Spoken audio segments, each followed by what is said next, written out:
Hello नमस्कार guys, तुमचं स्वागत आहे पुण्याच्या पावसाळी अधिवेशनामध्ये. हा पाऊसही ना लग्नाळू पोरींसारखा झालाय. नुसतं मुंबई आणि पुणेकडे पळायला म्हणतोय, शेतकऱ्याकडे जायला नाहीच म्हणतोय.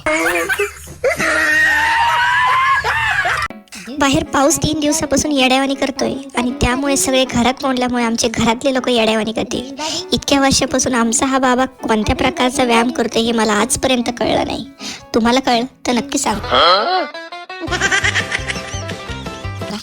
गावाकडे नदीचा आनंद घ्यायला लोक बोटीने जातात, पण आम्ही पुणेकर डायरेक्ट कार घेऊनच पोहायचा आनंद घेतो.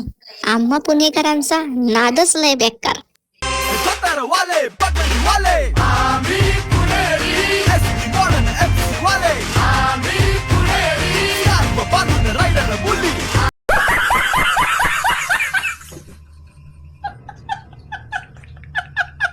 असो, मस्तपैकी पावसाळ्याचा आनंद या. गरमागरम भजी करा, स्वस्त राहा, आजारी जास्त पडू नका.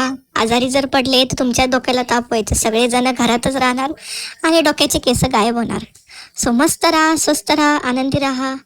भेटू परत नवीन ब्लॉग सहित नवीन वेळेवर. तोपर्यंत माझी डाळ कुठं गळली ते बघते मी आता. बाय.